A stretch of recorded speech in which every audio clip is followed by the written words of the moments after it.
vamos a ver qué es lo que puede pasar.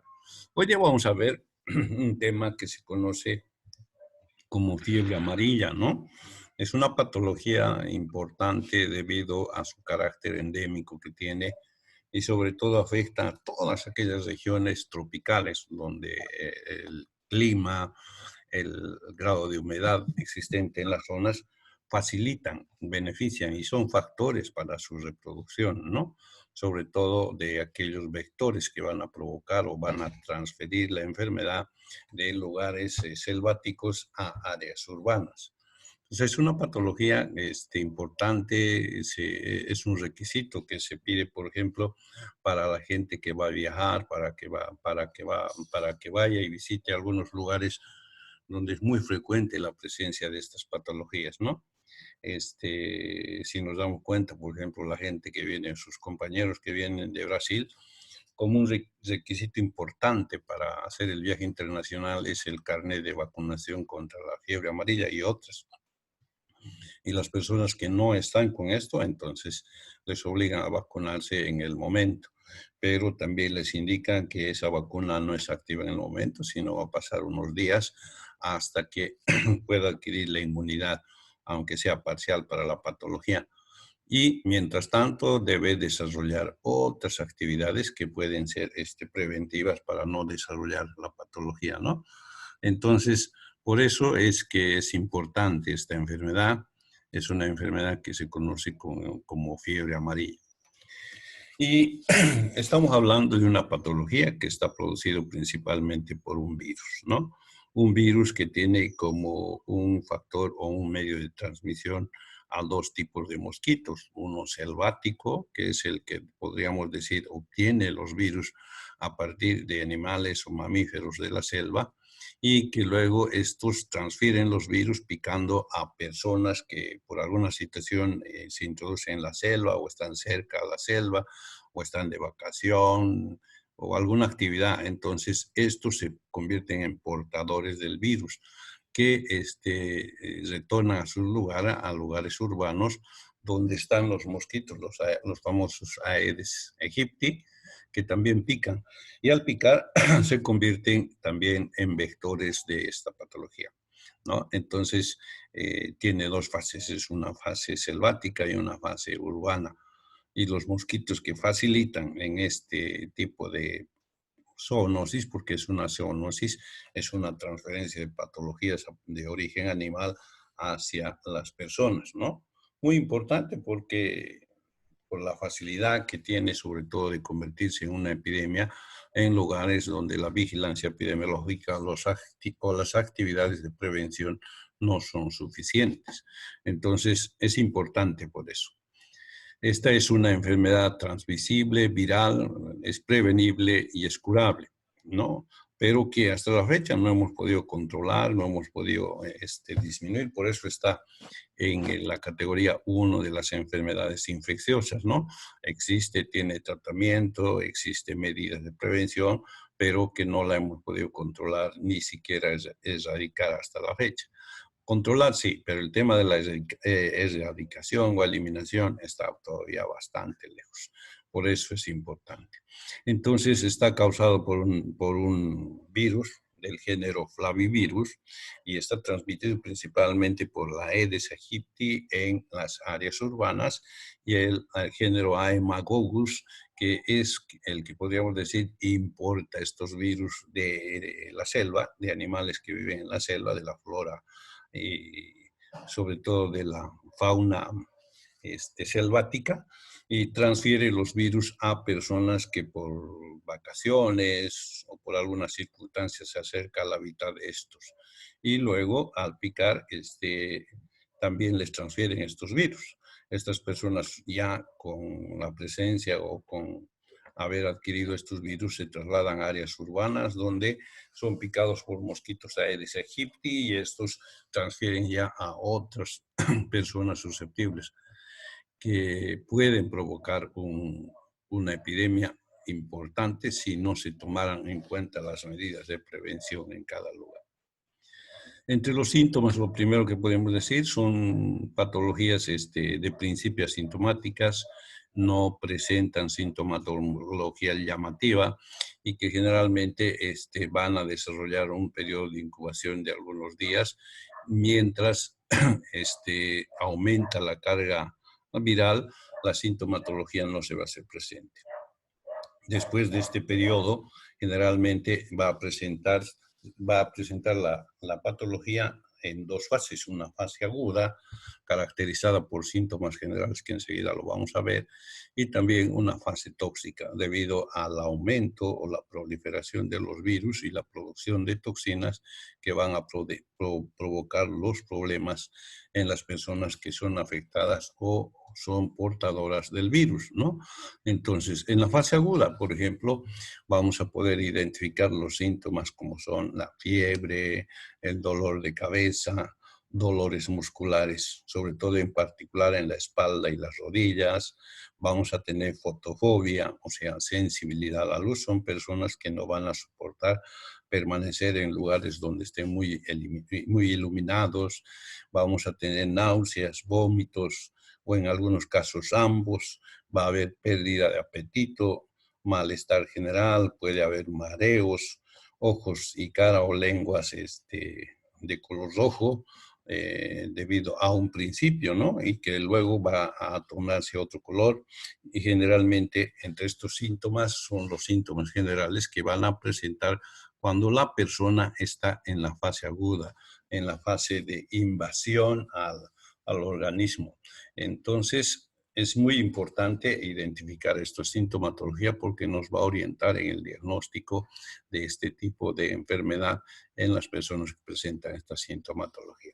En la fase tóxica, aparte de los signos generales que ha mostrado en la fase aguda, que además se van a hacer cada vez más graves, vamos a poder observar una coloración amarillenta de las personas, ¿no? Sobre todo en conjuntivas y que se va a ir ampliando a la piel, que se va a deber principalmente a la ictericia que se produce debido a la destrucción de células sanguíneas. Esta se va a hacer generalizada. Generalmente las personas que estén afectadas de esta patología van a presentar una coloración amarillenta. Por eso es el denominativo de fiebre amarilla. Y sobre todo esto se va a notar mucho en las conjuntivas oculares. Son los lugares donde podemos identificar el principio y también más atrás cuando la patología ya ha evolucionado. Entonces, una de las características importantes de la fase tóxica es la pigmentación amarilla de la piel, sobre todo en las conjuntivas, también en los ojos. Va a haber dolor abdominal y vómito, principalmente en un principio alimenticio, luego que puede complicarse con la presencia de sangre. Va a haber una oliguria, o sea, disminución de la cantidad de eliminación de orina, sobre todo. Vamos a ver sangrado, epistaxis de la nariz, la boca y los ojos, que son característicos, y sintomatología también que nos va a casi confirmar el diagnóstico de una fiebre amarilla. Vamos a tener una frecuencia cardíaca disminuida, va a haber insuficiencia renal hepática también, y lo mismo que va a haber una disfunción cerebral como delirio, convulsiones y coma. Finalmente, esta fase tóxica generalmente puede evolucionar hacia la letalidad, o sea, la muerte del paciente o al deceso del paciente. Cuando estamos hablando de las causas de esta patología, debemos enumerar primero la presencia, la principal causa es la presencia de este virus que va a producir la patología, ¿no? Que sobre todo requiere de un intermediario para llegar a las personas. El contagio no es de persona a persona, sino a través de un vector. Y para eso nosotros tenemos que identificar que existe un vector selvático, como es el mosquito Haemococcus, y un vector que es más bien urbano, como el Anopheles. Diré ¿cómo se llama? El Aedes aegypti, ¿no? Que van a ser los dos vectores que van a hacer que esta enfermedad empiece a diseminarse en la población. En el primer caso, este mosquito va a alimentarse principalmente con sangre de mamíferos, de marsupiales u otro tipo de animales en la selva, y que luego por accidente o por alguna circunstancia va a picar a personas susceptibles, quienes van a adquirir el virus. Y al retornar a sus lugares de origen o a sus lugares donde tienen su estancia, van a también ser picados por otros mosquitos que son los Aedes aegyptis, y estos van a contraer el virus y de un tiempo de 2 o 3 días convirtiéndose en vectores del virus, provocando la patología en las personas a las cuales logre picar, ¿no? Personas susceptibles. De esta manera se produce seguramente un brote de este tipo de patologías, y que si no hubiera medidas o no hubiera una instancia que está controlando o haciendo vigilancia, como la vigilancia epidemiológica, con seguridad esta patología se va a convertir en un brote y con un crecimiento, una expansión rápida de la patología.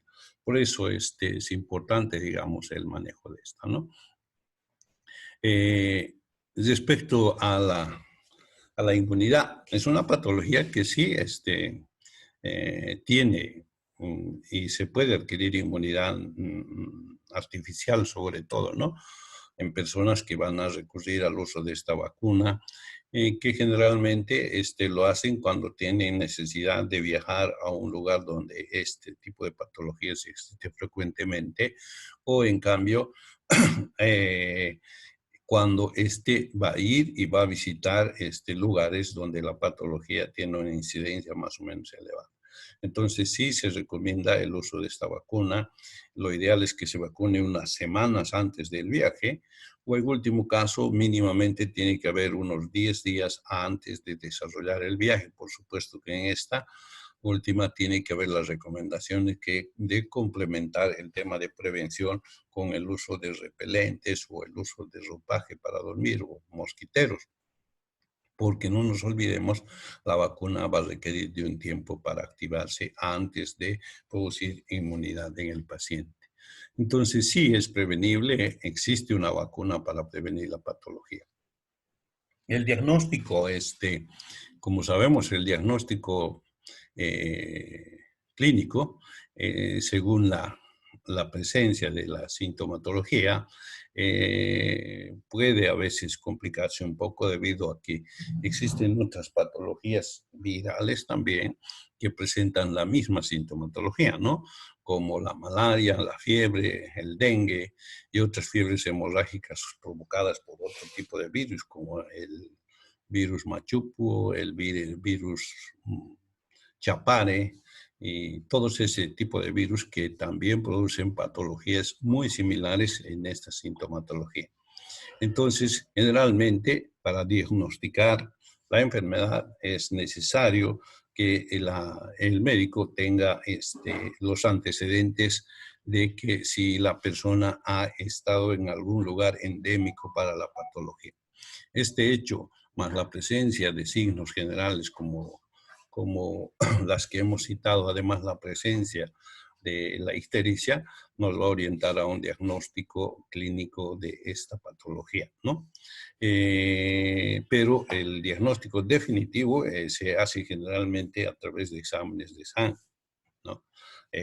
Generalmente vamos a intentar detectar en la sangre evidenciar el virus o alguna reacción serológica que nos demuestre la presencia de este agente en el organismo de las personas. ¿Cuál es el tratamiento? No existe tratamiento en base a antivirales, ¿no? Aunque ya existe un grupo de antivirales que se están utilizando como tratamiento, principalmente esto lo que va a hacer es de atenuar la sintomatología, frenar el desarrollo o la proliferación de estos virus, lo cual va a hacer también que el cuadro no sea tan aparatoso, no sea tan grave, y que presente sintomatología menos grave que en las personas que no están desarrollando este tratamiento. Luego es importante la complementación de este tipo de tratamiento con el auxilio de de tecnologías que van a ayudar sobre todo a personas que tengan, por ejemplo, problemas respiratorios. Gente que llega con distrés respiratorio al cual hay que hacer asistencia con respiradores mecánicos. Gente que puede llegar con insuficiencia renal, donde también se debe o se va a necesitar el uso de dializadores para apoyar sobre todo en el funcionamiento de los riñones porque están en periodo de insuficiencia, entonces es importante. Lo mismo que el aporte de proteínas, que generalmente se lo va a hacer cuando se utilice por vía el uso de plasma, sobre todo para mejorar, les decía, el nivel de proteínas en el organismo, así como la hidratación y la reposición de electrolitos, que es importante sobre todo para mantener el estado de las personas, ¿no? En este mapa podemos ver todo el área anaranjada pintada, sobre todo en Sudamérica y en África, son áreas donde existe el riesgo de que pueda producirse una epidemia, ¿no? Entonces, las medidas que se toman a nivel internacional es una de las únicas, algunas patologías, no únicas, sino es alguna de las patologías que sí tienen un control y una vigilancia epidemiológica rigurosa, porque hay medidas o protocolos internacionales que son requisitos para trasladarse de un lugar a otro lugar. Gente del extranjero que provenga de lugares donde también existe esta patología, tienen la obligación de venir con esta certificación, sobre todo para garantizar la no presencia o no la llegada del virus a una región y pueda provocar un brote importante, ¿no? Porque es importante, si nos fijamos aquí, cada una de las líneas significa el destino que puede uno recorrer en las diferentes vías de comunicación, sobre todo la aérea. Cuando existe este tipo de transporte, las distancias se acortan. El viaje de Asia hacia América se acorta, el viaje de Europa, el viaje de África hacia América se acorta, lo que también hace que este tipo de patologías se puedan acercar mucho más y afectar también a poblaciones que antes eran distantes y que hoy se han aproximado, sobre todo por la presencia de diferentes formas de transporte, entre ellos el transporte aéreo, ¿no? Entonces, es importante. Aquí tengo algunas fichas, sobre todo el tema de epidemiología, que son importantes para el manejo de esta patología. Identificar como factor etiológico a un virus que está en la familia Flaviridae y es del género Flavivirus, que contiene un RNA, como contenido es decir, proteico, en la parte interna de cada uno de los virus, que va a formar parte importante, sobre todo en la reproducción del virus al asociarse con una célula viva, ¿no? A partir de esta se va a producir, se va a reproducir información genética que va a facilitar la proliferación o la reproducción de los virus en las células a las cuales se va a asociar.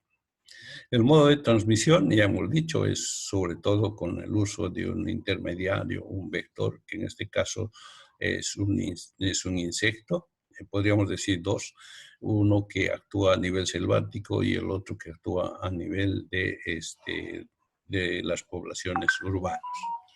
El periodo de incubación de 3 a 6 días, que también significa el mismo periodo del tiempo de la posibilidad de convertirse en una persona que va a transmitir la patología. O sea, el periodo de transmisibilidad de la patología a otros huéspedes susceptibles.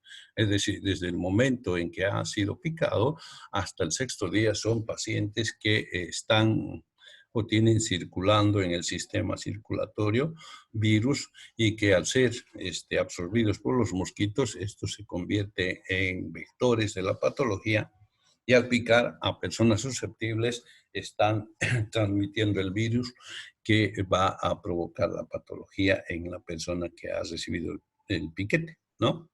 Este, Respecto a la susceptibilidad de esta patología, podemos decir de que generalmente las personas que han enfermado una vez pueden tener en algún momento algún tipo de inmunidad parcial, ¿no? Pero la posibilidad de repetir el cuadro siempre está presente, ¿no? Por eso es que cuando utilizamos, por ejemplo, la vacunación como un medio de defensa, es que esta generalmente tiene una duración de 10 años, por lo que la vacunación se debe repetir cada 10 años, ¿no? Y eso sí va a impedir que las personas no contraigan la enfermedad debido a la inmunidad artificial que vamos a introducir en las personas a través de la aplicación de la vacuna. El reservorio generalmente son animales de la selva, también algunos animales que viven muy cerca del entorno de las personas que se convierten en reservorios y que a partir de ellos se convierte en una zoonosis, o sea, animales que van a traspasar una patología hacia las personas a través de un vector. Y los vectores hemos dicho que generalmente son vectores que están unos en el área selvático, como el mosquito Aemagogus, y en el área urbana el Aedes aegypti, que son los vectores que van a reproducir la patología. Es importante conocer, para sobre todo el control epidemiológico, esta herramienta que se conoce como cadena epidemiológica. Cadena epidemiológica que nos va a servir para nosotros para identificar un eslabón en el cual podemos desarrollar actividades y romper la cadena para evitar la aparición o el brote de patologías producidas por diferentes agentes como los virus, ¿no? En el caso, por ejemplo, de la actual emergencia sanitaria, o sea, el coronavirus, estamos actuando sobre todo en el huésped susceptible. A estamos haciendo educación, estamos tomando medidas de distancia social, estamos utilizando el lavado de manos y todas esas circunstancias, entonces, que nos van a permitir disminuir la incidencia de estos casos.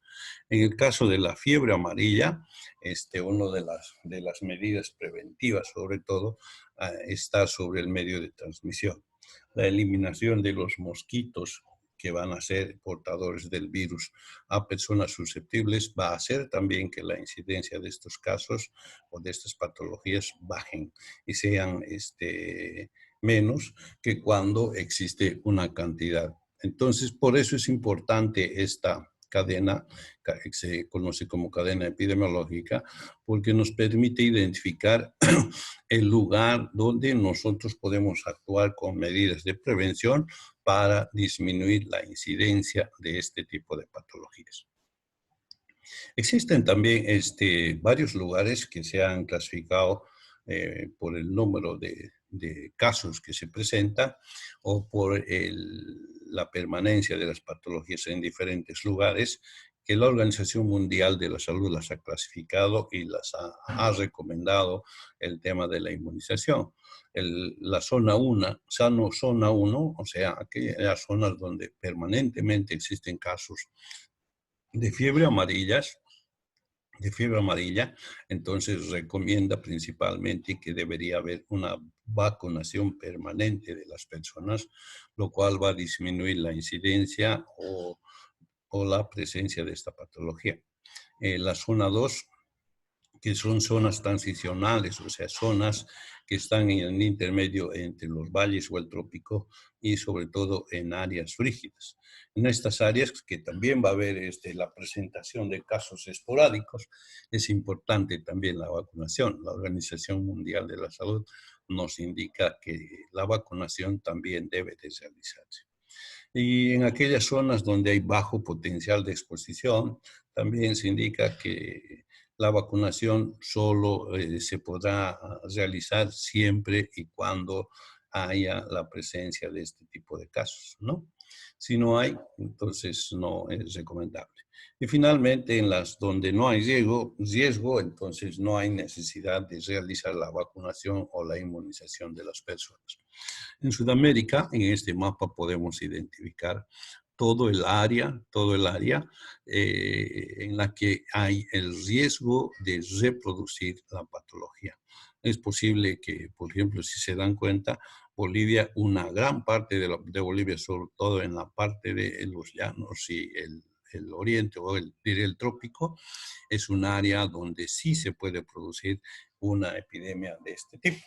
Lo mismo que el resto de Sudamérica. Entonces, todo el área amarillo de naranja son áreas de riesgo de reproducirse una epidemia.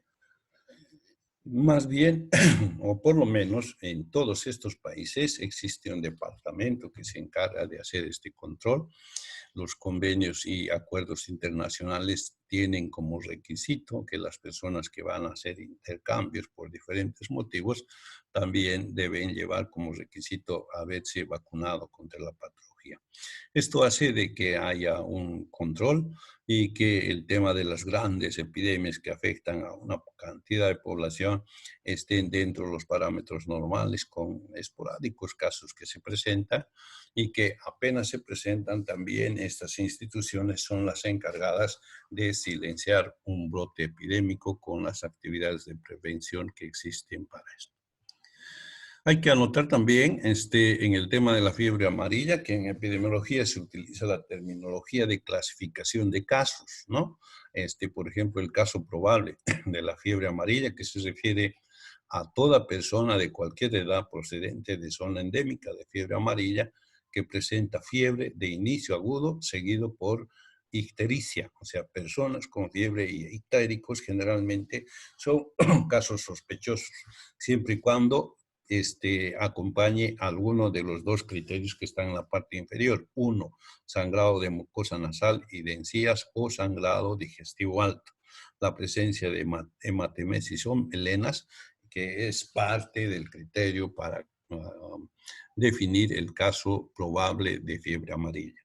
O finalmente, la muerte de durante las 3 semanas desde el inicio de la patología. Entonces, hablamos de un caso probable. Generalmente es obligatorio en ese tipo de situaciones también realizar las pruebas de laboratorio post-mortem para identificar si se trata de un caso positivo o no, porque es importante para el control y la vigilancia epidemiológica conocer estos resultados. Caso confirmado de fiebre amarilla. En laboratorio, el diagnóstico laboratorio se puede realizar a través de la detección, sobre todo de reacción, de pruebas serológicas como la IgM, la inmunogama globulina G o la cadena de reacción de la polimerasa, que son pruebas de laboratorio que nos van a identificar al virus. Actualmente la PCR es una prueba que se está utilizando en laboratorio para la identificación del coronavirus. Y no solo esta, sino varias patologías virales son utilizadas para su identificación y el diagnóstico confirmado de la patología. Lo mismo tendremos que hacer también con todos los contactos, si es que se diagnostica como caso confirmado, con todos los contactos con los cuales el paciente haya compartido y haya la posibilidad de la presencia de, sobre todo, de vectores que pueden haber diseminado el problema, ¿no? Entonces, inmediatamente se desarrollan las actividades de prevención para bloquear el posible brote epidémico que se podría dar a partir de este paciente confirmado. Entonces es importante también este tipo de pruebas para identificar el diagnóstico.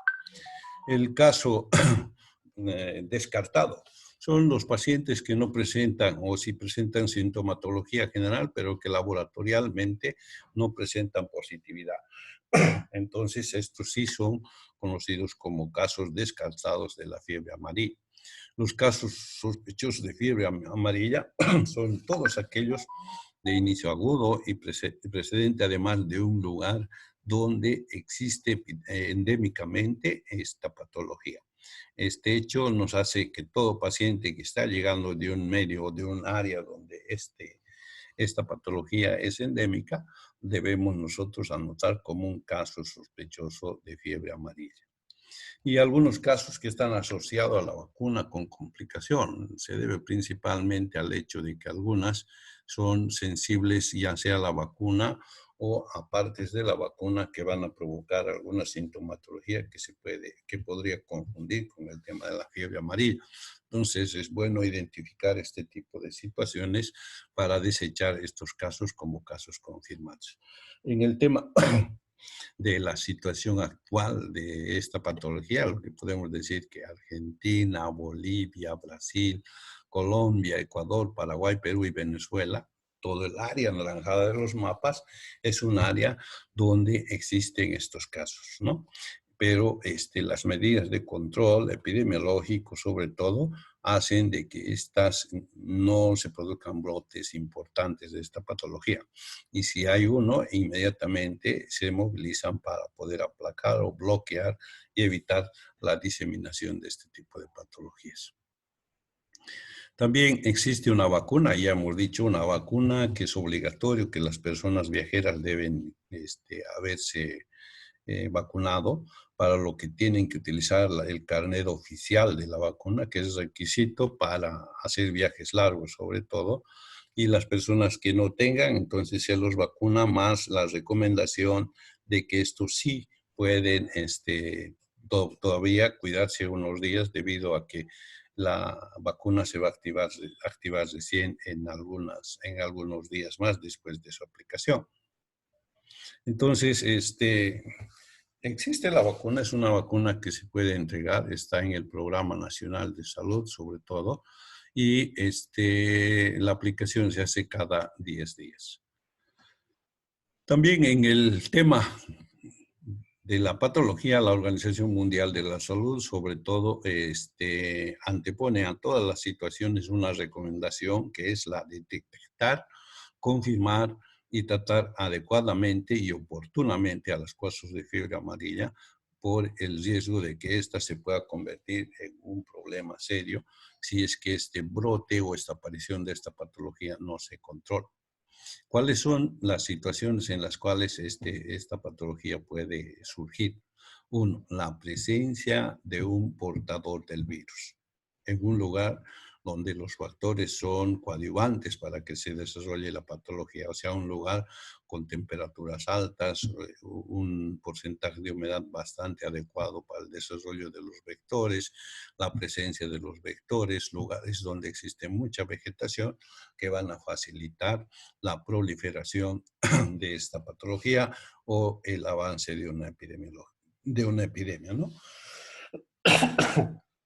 O porque las condiciones son beneficiosas para el desarrollo de los vectores, estos prolonguen la vida, haciendo de que el tema de la diseminación de la patología también se prolongue y pueda provocar un brote epidémico de esta patología, ¿no?